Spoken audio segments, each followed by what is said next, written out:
progress and equality.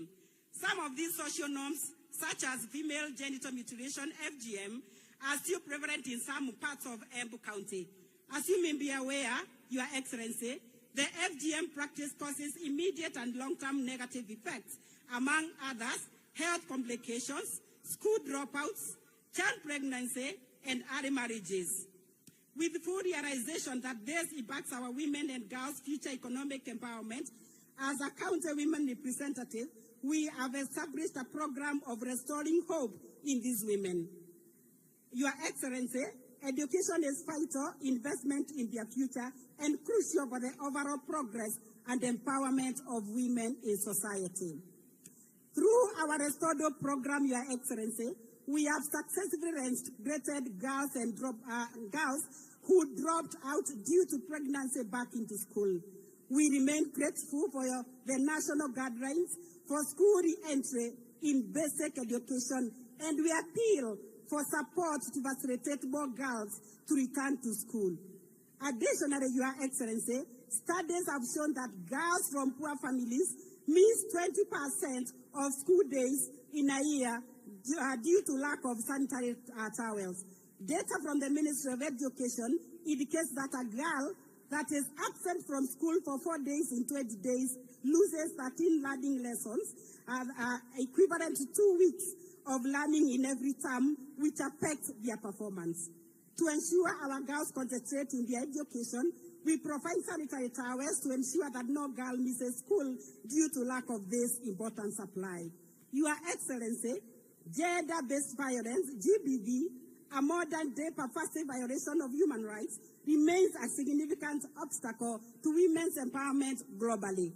Women and girls in Embu County are disproportionately affected by gender-based violence. Alarming statistics reveal high rates of physical and sexual violence in the county, emphasizing the urgent need for action. According to the 2022 Kenya Demographic and Health Survey, KDHS, 34% of women in Kenya have experienced physical violence since age 15. The percentage of women who have experienced physical violence since age 15 in Embu County were 40.3%. In the same survey nationally, 13% of women reported that they had experienced sexual violence at some point in their lives, while those who had been sexually violated in Embu County were more than the national preference of 21.5%. Your Excellency, though our office is actively engaged in advocacy and awareness campaigns against the gender-based violence, no one arm of the government can end this fight alone.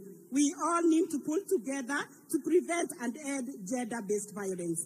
We are therefore urging our men, religious and community leaders, healthcare providers, security personnel, and the justice sector, and members of goodwill to all play their part to ensure we eradicate gender-based violence. Additionally, Your Excellency, our office conducts training on economic empowerment for women and has provided funding through GAV to various women groups to enhance their business. This financial stability enables them to contribute meaningfully to their nation's GDP through their entrepreneurial endeavors. Today, we are honored to have some of these empowered groups present to showcase their business. We urge you to support women from grassroots to trade with not only the county government, but also with the national government to respond to today's theme of accelerating progress. In conclusion, Your Excellency, we express deep gratitude for the government support of women's leadership to executive levels. The challenge now lies in leading by example as we mentor others. We urge you, Our Excellency, to be intentional on women's leadership, especially at the grassroots levels, and entrust them to lead in initiatives like Nyumba Kumi and other various positions of administration, for example, and as an assistant chief, head teachers, chiefs, chairpersons of boards of management, just to mention but a few. We believe that such positions will not only propel women to greater heights, but will also help serve as a role model to women and girls in the villages and ultimately accelerate the progress. Your Excellency, as I conclude, I wish to kindly request you to support me establish a gender-based violence center and my able governor to kindly provide us with land for the same purpose. Thank you so much, Your Excellency, for believing in us. May God bless you. May God bless Kenya. Happy International Women's Day. This is NN Women Representative. Na sasa nikiendelea kuketi, naomba tu niongee na lugha ambayo wamama wetu watasikia kwa sababu wako hapa. Atumia mwekuo gako karokemika president, gako karokemika deputy president, gako karokemika governor wetu. Asanteni sana, Your Excellency. Nituramenya obisi yaku ni rarwa na njovi muno ira itaimbetekerie ni watho. Na atumia aria mai guku nio casualties a njovi ira itaimbetekerie ni watho. Atumia aya monaga athuri yao na marere uguo batakumenya kuria marere kana magoka mayatukire. Kwe masukuru thaa ino mataina ciana cia cukuru because overall wa ciana nduramenyeka. And so, Your Excellency, niraboya uguo twina nditi nene ya kurana dawa cia kurebia na njovi cia ibango twikirire undu ucio uvoro wa kurwana gender-based violence thiini wa Embu County. May God bless you. May God bless Kenya. May God bless Embu County. Thank you. Makofi ya women rep wetu. That was a very elaborate speech. And make sure you hand over that speech to His Excellency ili aende akisoma vizuri. Your Excellency, let me nitambue Deputy Governor wetu, tafadhali mahali uko simama uonekane na usalimie watu. Mpigieni makofi tafadhali. And before I hand over the program, Your Excellency, kwanza mimi nataka kukuambia shukrani. Ukiangalia kina mama wote ambao wako kwa serikali yako, they are very happy. Na hata wenyewe wana smile kuliko sisi zote. Ni kumaanisha unawaendelea kuwatunza na unawapeleka vizuri. And Your Excellency, I remember wakati tulikuwa natafuta kura, na you are very specific and keen kuhakikisha kura ya gavana wetu Excellency Cecily Mbarire imechungwa na imekingwa vizuri. Na Your Excellency, nakumbuka you are calling us personally. Wakati kulikuwa na maneno kama haiendi mzuri, sisi tulisimama kidete na wewe, tukakinga kura ya Mwarwa Njage, na nginya ino neturakena nike governor wetu because of the work we did. And Your Excellency, hata vita physical ili happen, ndio hiyo kiti isiende kwa mtu yoyote. And Your Excellency, hiyo ndio kitu umetufunza sisi kama vijana ambao you are mentoring katika uongozi hii ya nchi yetu, ya kwamba tukiweka kina mama mbele, and any community is measured by the progress of the women within that community. And Your Excellency, ile wakati tunafanya maendeleo huku, actually maendeleo nyingi ambayo tumegonga kwa ofisi yako ni maendeleo ya kusaidia kina mama. Your Excellency, Dhambana Ndam ambayo tumekuwa tukisukuma na tukigonga mlango yako, ndiyo itafanya kina mama wa Manyata constituency na wale wa Mbere South waache kubeba mitungi katika mgongo yao, waweze kufungulia tap wakipata maji. Your Excellency, barabara ile nimekusumbua nayo sana. Barabara ya kutoka Ena kwenda Kidhimu, mahali unapenda sana. Mahali inaenda mpaka Ndato alafu ikuje hivi Kivwe, ikuje Kangaru pale. Hiyo barabara Your Excellency, zilizonoa inakusumbua nayo sana ni kwa sababu kina mama wengi sana wanaangushwa kwa barabara wakibebwa na nduthi, na ningetaka kina mama wakienda wanaruka bump wakiendelea kukubariki Your Excellency. Your Excellency, hizi soko tumekuomba na umetupea. Soko hii hapa kubwa ya town, ya mahali inaitwa Mbuvori, ya kule kunaitwa upande ingine ya Carolina na Kidhemo. Your Excellency, hizo soko tumekuomba kwa sababu tunataka kina mama wetu waendelee kukaa mahali mzuri na waendelee kufanya biashara yao vizuri. Your Excellency, nimeambiwa ni kuombe ombi moja. Kuna pesa inaitwa Women Enterprise Fund. Na hiyo pesa, Your Excellency, tungetaka uipige boost na uisupport, ndio hawa kina mama wakuwe business women wenye wanajiendeleza kimaisha yao. Nikimaliza, Your Excellency, nataka in absentia nitambue kina mama kidogo ambao wameweza kutusaidia sana katika nchi yetu ya Kenya. Kwanza kabisa, nataka kuheshimu na nitambue kwa heshima na taadhima your wife, Rachel Ruto, Your Excellency. The work she has done for women is in records of history as among the most impactful projects that have been undertaken in this nation. Mwingine, Your Excellency, nataka kutambua ni Pastor Bishop Dorcas Rigathi Gachagua, Your Excellency.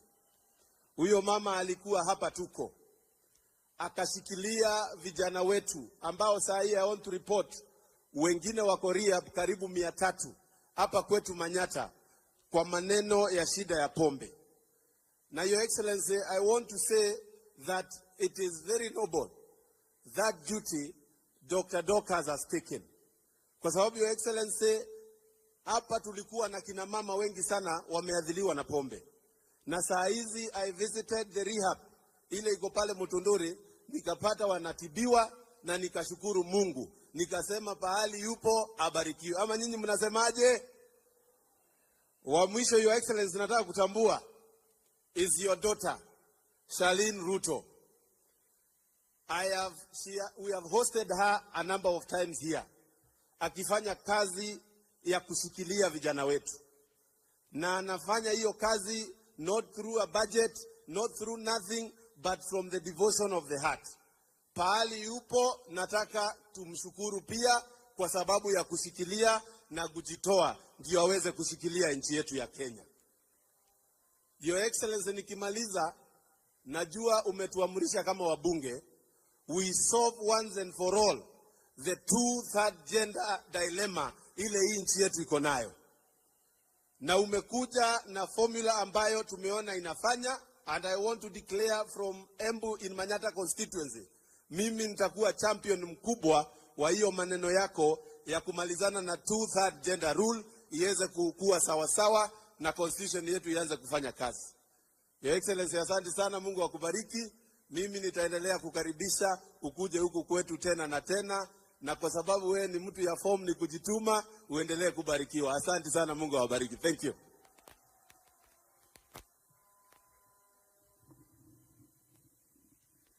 Your Excellency, allow me to take this opportunity to appreciate the presence of everyone who is here today to celebrate the International Women's Day with the great women of this nation. As we commemorate the International Women's Day 2024, we celebrate the remarkable achievements and contributions of women and girls and all those who support their cause across the globe. It is a day to recognize their resilience, strength, and unwavering determination against all odds. The theme for this year is Invest in Women, Accelerate Progress. Nagekuyo tuwaga atiriri, kohe atimia hinya nikore umithio munene. Atimia ugai women power. Women power. This is a day when we celebrate the achievements of women in all spheres of society, including politics and decision making. So as we mark this day, Your Excellency, I want to urge every one of us to tap into the incredible God-given potential that is in our women and girls in order to achieve collective development in our society. Your Excellency, with your permission, I wish to recognize the 7 beautiful and wonderful ladies who have broken the glass ceiling to become the best performing governors in this nation. And I request them to stand up so that we can appreciate them.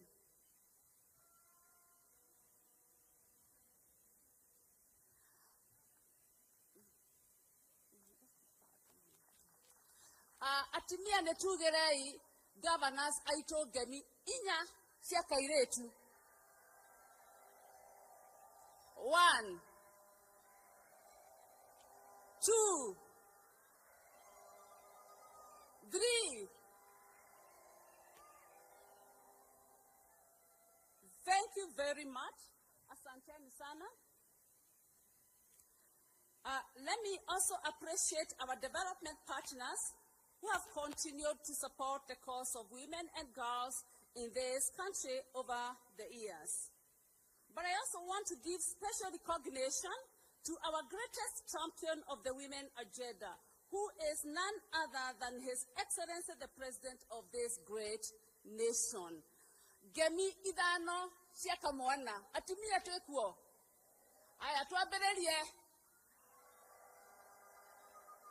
1, 2, 3, 4, 5. Your Excellency, this is really to thank you so much for taking the time out of your very busy schedules to celebrate with us the International Women's Day. And with your permission again, allow me to invite Honorable Sophia Abdinol, the National Council for Children's Services, to come and give her very brief remarks. It's also good to note that she's the first female women MP from the Northeastern region.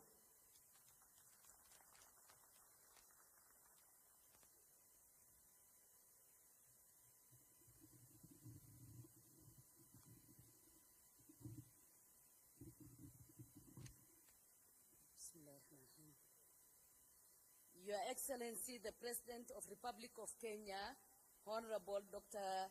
William Samoei Ruto, Your Excellency, the Deputy President of the Republic of Kenya, all protocol observed. I am very humbled and honored to be here today to celebrate the International Women's Day 2024.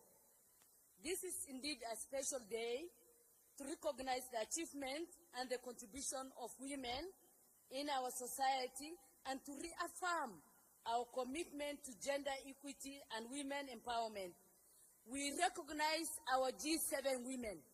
We recognize our governors women. You have seen what they have done. They have shined, they have shown us what they have done and what a woman can do. Women are the backbone of our nation.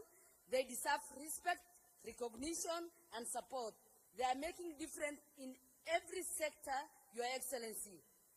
Your Excellency, investing in women to accelerate progress is not only the right thing, but is the smart way of doing business, Your Excellency. Today, as we celebrate success in women empowerment and advancement in Kenya, we must also acknowledge the challenges and barriers they face. We know women still face discrimination, violence, poverty, lack of education, healthcare challenges, clean and safe drinking water, and limited opportunity, Your Excellency. We know we have a long way to go to achieve sustainable development goals and the Agenda 2063 of the African Union, Your Excellency. Your Excellency, we have the power of solidarity, partnership, and collaboration as the women of this nation. Your Excellency, I want to take you back to the constitution-making process, and I want to affirm to this gathering and to the nation that the contribution, Your Excellency, you made in guiding the process, in supporting women agenda, in supporting the vulnerable and the minorities and persons with disability is something that I'm confirming because I was seated when you were contributing to the matters of women, Your Excellency, our President. Your Excellency, our President, the 47 women seats that we have today is courtesy of your contribution, Your Excellency. And we must say thank you so much for that. Your Excellency, we acknowledge and appreciate the renewed commitment of implementation of two-thirds gender principle. Indeed, Your Excellency, it is the first time in the history of Kenya that a president have taken a bold step in this matter by identifying the two-thirds as an outstanding constitutional matter, that when you went further in proposing a formula that the multi-sectoral working group on two-thirds gender principle have considered, have written the report, completed, Your Excellency, and we handed over our report to our appointing authority, CS Asha Juma, Your Excellency. Your Excellency, thank you so much. You have had the women, you have taken the women by your hand, you have worked with them, and now we know you are concluding the two-thirds gender principle. Thank you so much. God bless you. God bless Kenya. Wamama hai. Aya tusalamie raisi na tukue na furaha.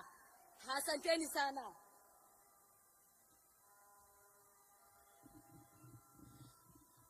Your Excellency, next we are going to have Ms. Anna Mutavati, County Rep UN Women Kenya, who is also going to make very brief remarks.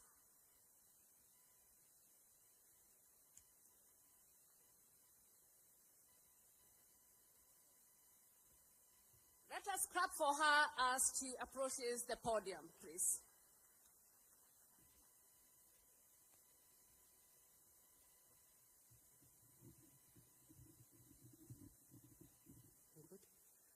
Chief guest, His Excellency Dr. William Samoei Ruto, the President of the Republic of Kenya and Commander-in-Chief of the Kenya Defense Forces. His Excellency Deputy President of the Republic of Kenya, Honorable Rigathi Gachagua. Our host today, Her Excellency Governor Cecily Mbarire, Governor of Embu County.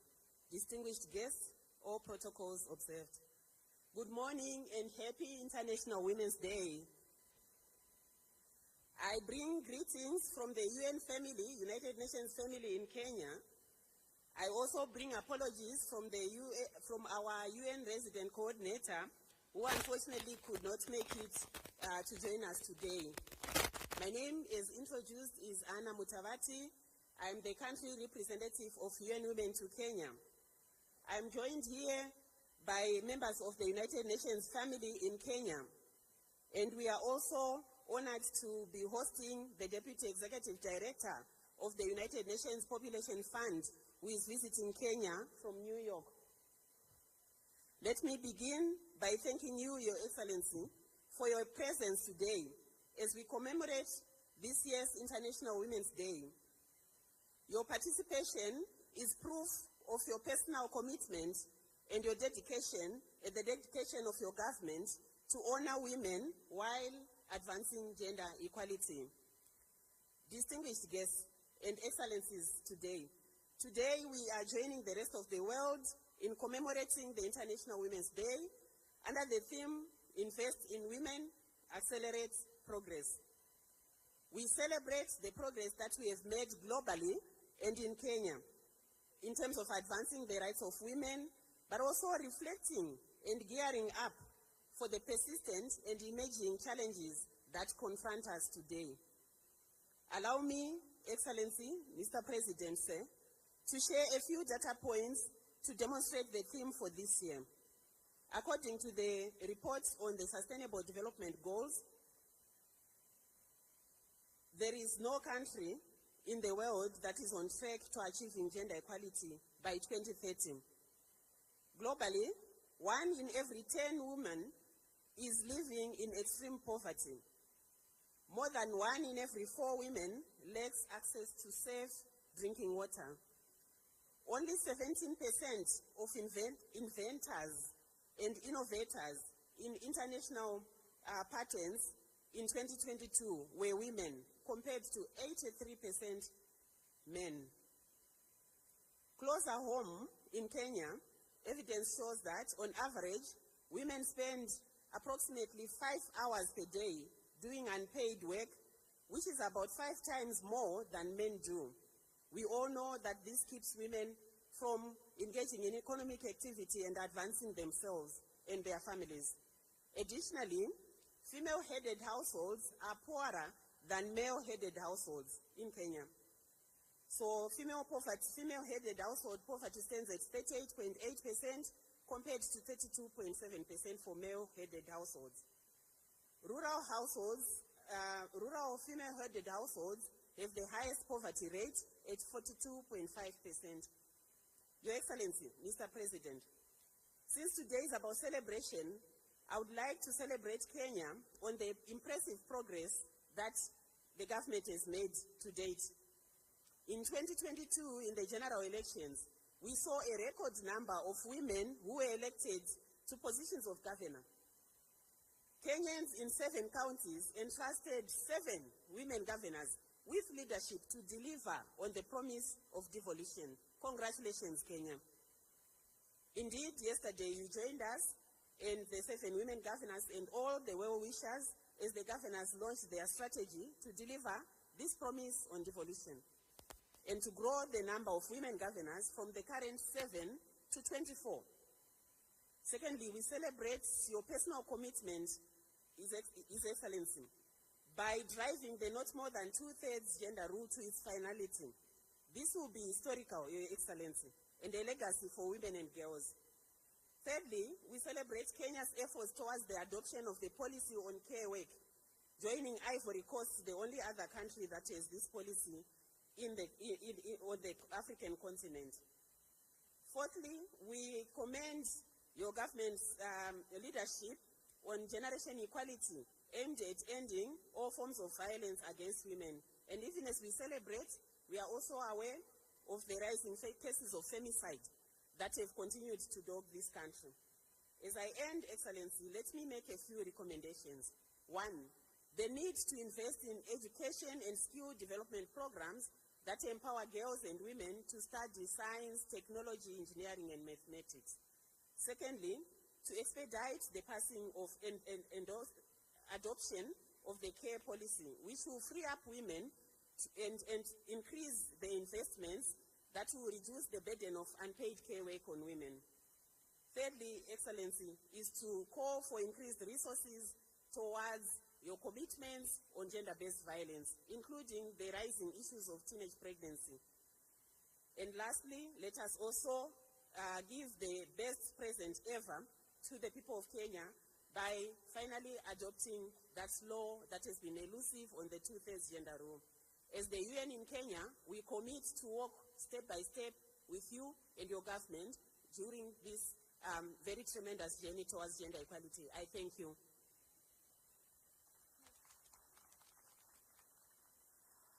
With us, Your Excellency, we have Mr. David Gosney. He is the Charge d'Affaires U.S. Embassy, and he's also the co-chair of the National Gender Sector. Please allow that he gives us a few remarks.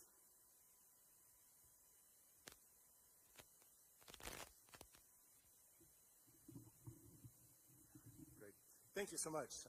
Your Excellency, President William Ruto, please allow me to write on all the protocols already observed today. We have so many amazing distinguished guests with us here today.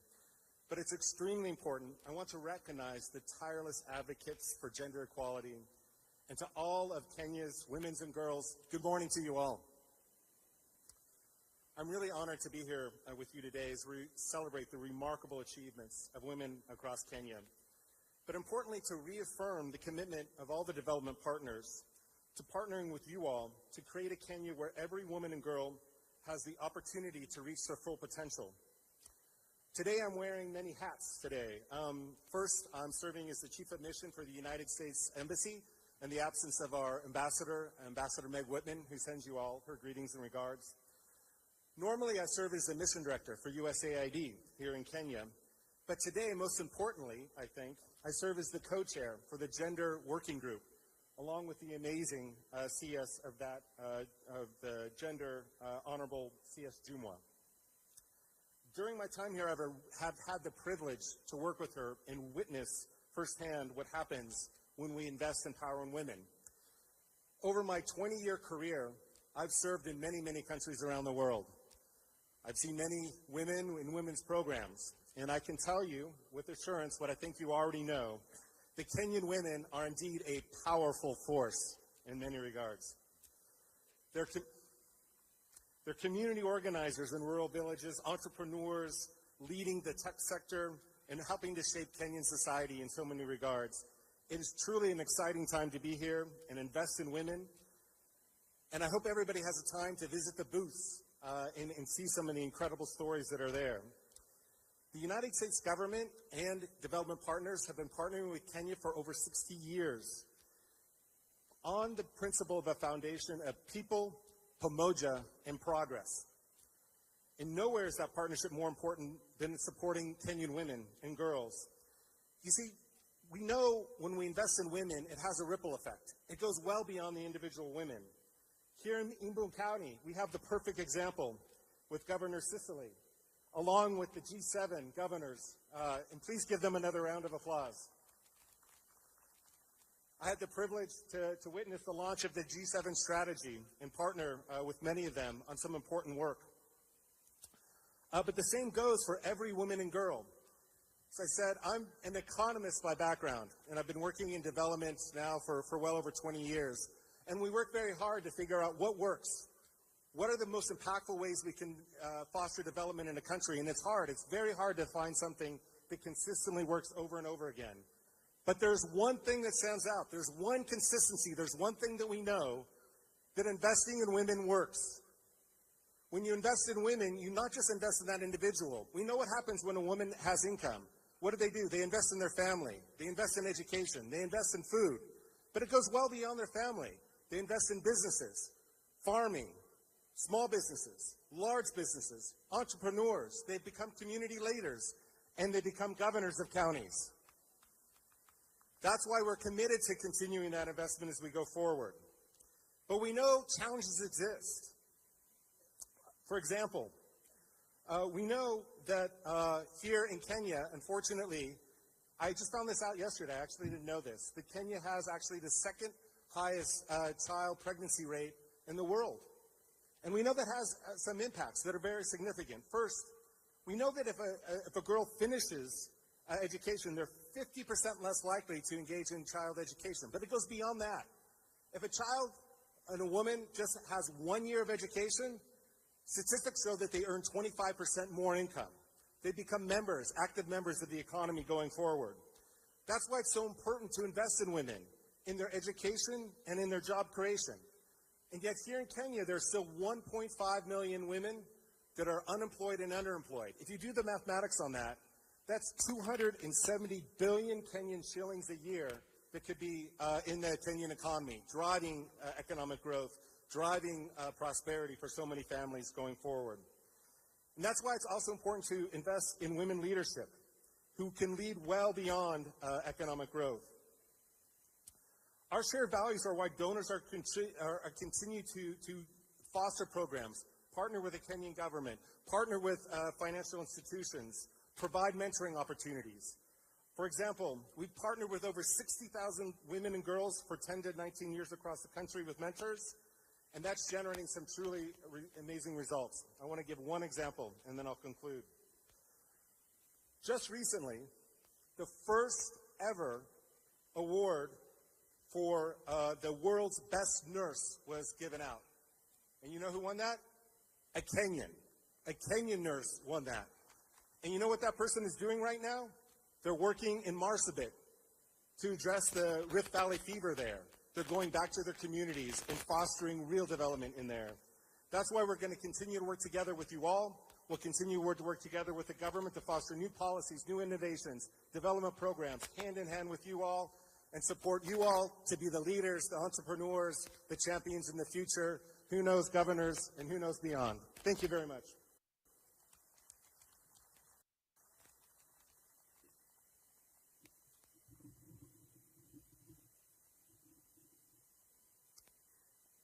Let me add this session, Your Excellency, by asking for permission to invite the host governor, Her Excellency Honorable Cicely Barile, to come and give her remarks. Please note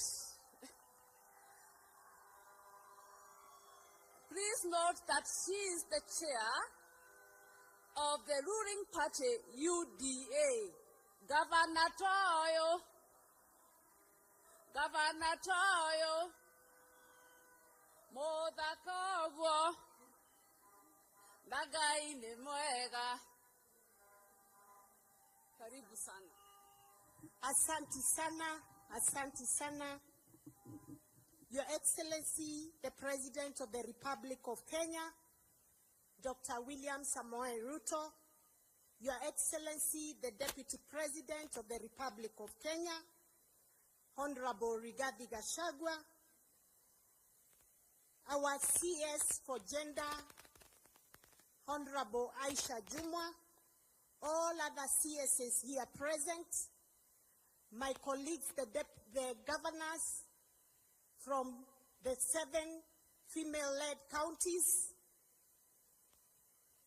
our Deputy Governor, Honorable Kenywa Mugo, the members of the National Assembly here present, led by our own members of the National Assembly from Embu County, our women rep, Honorable Daboen, our Senator, Kavamo Digituonaga,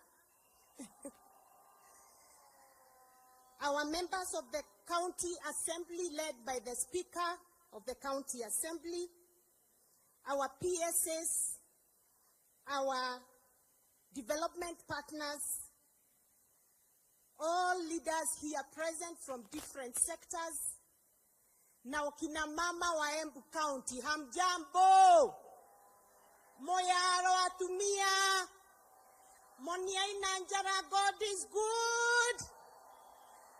Asante sana. Kambegu atumia kanane muisengedisi ya Embu. Atumia rogongororia Atumia rogongororia Morarereke. Semake. Oveke. Mariake. Nyenjeke. Ediake. Ya kwanekia virira paunge dia irenge Bwana asifiwe. Asante sana, nimeshukuru sana. Your Excellency, the President of the Republic of Kenya, welcome back to Embu County. Tukiwa na wewe tunafurahi sana, sana, sana. Pigeni makofi kina mama. Ni mwake na Mwenama tafurai karuvike ganangeni. Asante sana. Your Excellency, tunafurahi kuwa na wewe siku ya leo kwa sababu ukiwa hapa uko nyumbani. Wewe unajua vizuri sana vile tulikushikilia kama Embu County, na waliokuwa mstari ya kwanza kukushikilia ilikuwa kina mama wa Embu County. Ukienda kwa ripoti yako ya zile kura ulipata Embu County ambazo zilikuwa 95%, hapo utakuta at least 60% zilikuwa za hawa kina mama. And therefore we are very happy to welcome you to Embu County, the land of opportunity. Your Excellency, let me begin by really thanking you in a very big way kwa sababu tangu tuingie, tangu tuchaguliwe, umenishika mkono Your Excellency. Kama governor wa Embu County, kama mama, mimi nataka kukuambia from the bottom of my heart, thank you very much Your Excellency.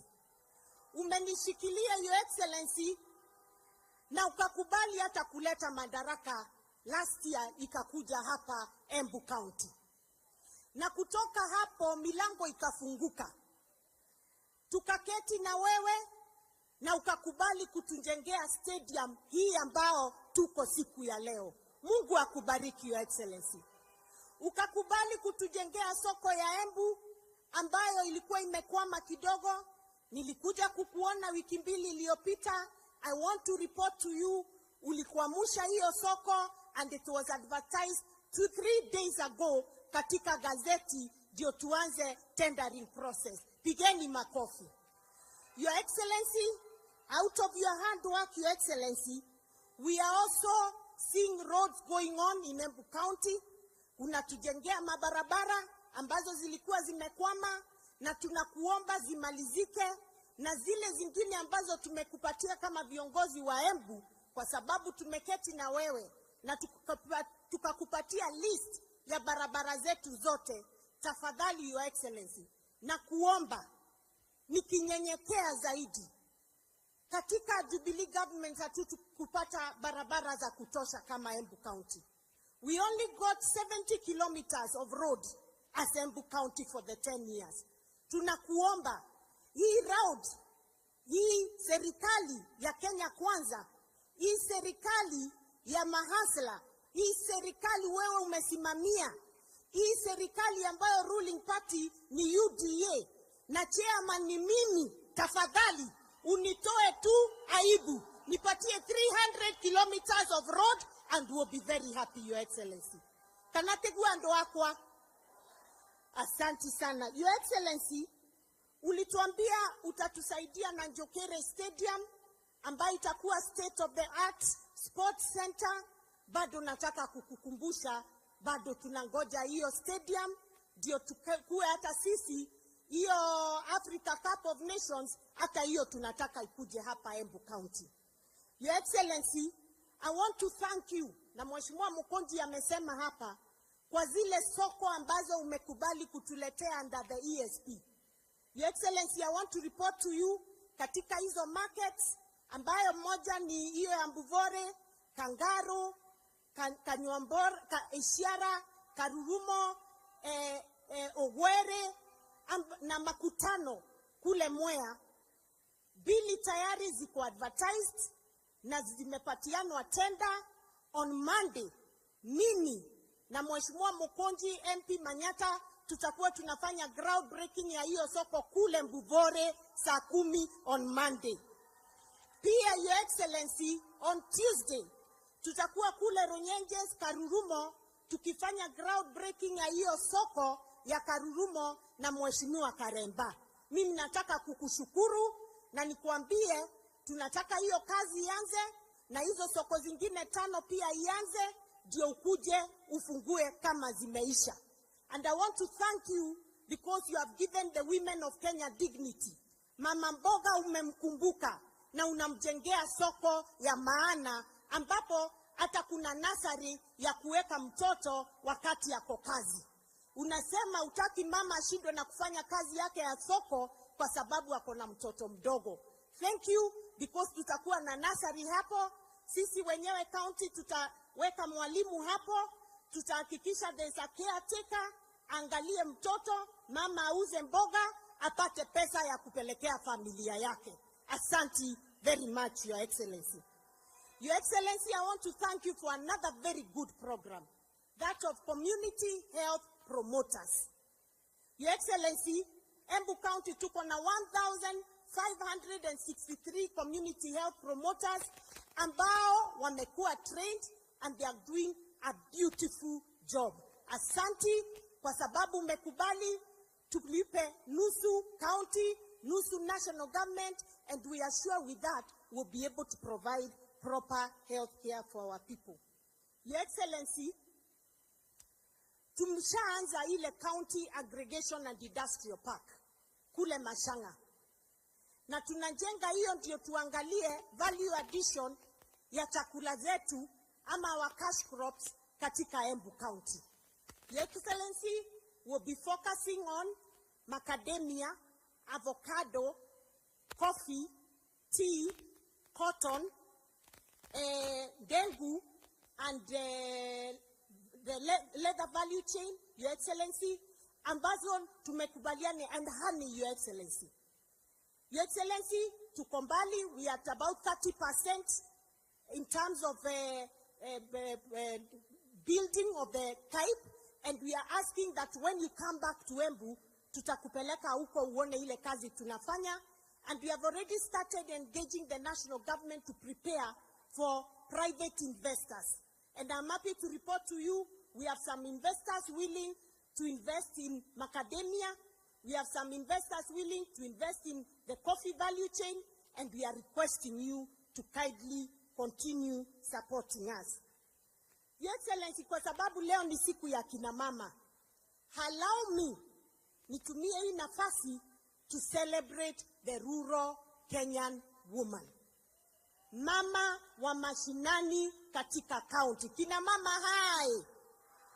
Your Excellency, bila mama hakuwezi kuwa na familia. Bila mama hakuwezi kuwa na community.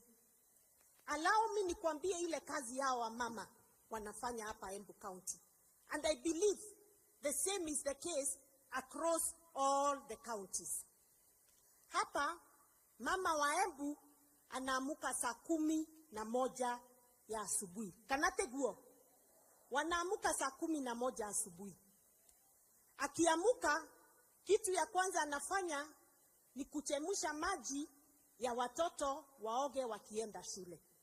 Anachemusha ingine ya kwenda kukamua ng'ombe. Anachemusha ingine ya bwana akiamuka apate maji ya kuoga. Na anapika breakfast.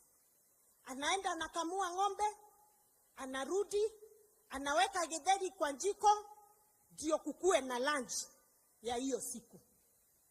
By the time ifike saa 2, mama amekamua ng'ombe na amepeleka maziwa. By the time ifike saa 2, watoto wameenda shule na wamekunywa breakfast. Na akitoka hapo, bwana akiamuka anampatia breakfast. Kweli si kweli? Kutoka hapo, ndiye huyo mama anakimbia kwa shamba. Either ni ya majani, ni ya kahawa, ni ya chakula kingine. Anakaa hapo na katikati ya hiyo shughuli anakimbia nyumbani kuangalia kama githeri bado inaendelea. Anaongeza kuni. Anakuja lunch, anapikia bwana. Anarudi tena wapi? Kwa shamba. Anatafuta kuni ya kupika. Huyo mama, mtoto akigonjeka ndiye anakimbiza hospitali. Huyo mama kama kuna meeting ya shule, ndiye wa kwanza kukimbia. Akisikia MP anapatiana basari, mama ndiye huyo anakimbia kwa basari. Akisikia hustler fund, anaangalia kwa simu kuangalia anaweza pata pesa ngapi kwa hustler fund. Hiyo ndio kazi ya mama. Mama hananga saa hata moja ya kuketi chini kupumzika. Wakati wake kwa kupumzika, Your Excellency, ni saa ya saa 10 akienda kwa soko ama akienda kwa group ile chama wakiangalia mambo ya table banking. Hiyo ndio kazi ya mama. 24 hour ndio kazi ya mama. And therefore, Your Excellency, ujue jioni ikifika, watoto wakikuja kutoka shule wanaangalia kama mama amewapikia. Mzee akitoka mahali ametoka jioni kuongea siasa hapo kwa town, akirudi chakula mama ashatengeneza. Jipigieni makofi kina mama. Nyinyi ni watu wa nguvu. Na tena Your Excellency, huyu mama wakati amepumzika, ameoga, ameenda kulala, mzee akifika pia kazi nyingine itaanza. Na hawakatai kwa sababu lazima wafanye kazi yo. Wanginya torute wera guo.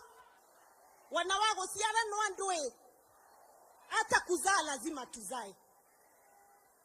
And I'm happy, Your Excellency, for the first time in the history of Kenya, tumeleta mama kati katika programs za county na programs za Kenya. Now, Your Excellency, I want to thank you for seeing the effort of the woman of Kenya and finding it necessary to support programs for women. Kwa hivyo, Your Excellency, kwa sababu ya ile kazi yao akina mama wanafanya, we need certain things to make our work easier. And those certain things, kwa kizungu tunaziita practical gender needs. Practical gender needs ni nini? Mama anahitaji energy saving jiko ndio asikuwe akitafuta kuni kila siku. Mama anahitaji gas ambaye ataweza kununua kwa bei nafuu ndio asikuwe anakimbilia kuni kila siku. Ndio hata mzee akikuja usiku asikuwe saa 5 ya usiku ako kitchen akiweka chakula moto apatie mzee. Kanategua ndo akwa. Mama anahitaji maji ifike kwake kwa mboma ndio asitumie masaa mingi akienda kutafuta maji kwa mto. Those are called practical gender needs. Mama anahitaji hospitali ambayo itaweza kumsaidia akitaka kuzaa aende azae bila shida. And that's why I want to support that Your Excellency, Linda Mama program, tafadhali iendelee. Tafadhali Linda Mama iendelee. Na hiyo na sisi tunaendelea kujenga mahospitali, kuhakikisha kuna dawa.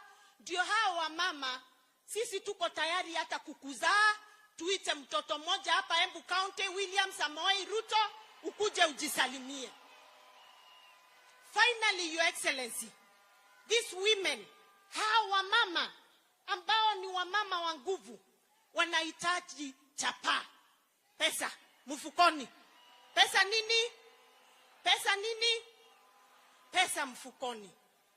Katika hiyo pesa mfukoni, Your Excellency, kahawa yetu, majani yetu, maziwa yetu, makademia yetu, avocado yetu, ngena yetu, green grams, ngena, mera yetu, mogoka.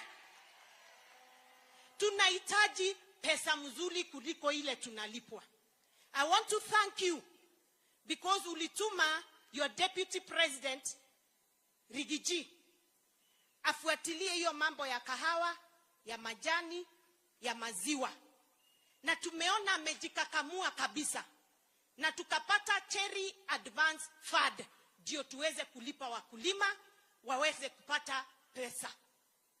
Lakini tunaomba, sisi tunataka kahawa yetu at least tuwe tunapata $1 per kilo for coffee.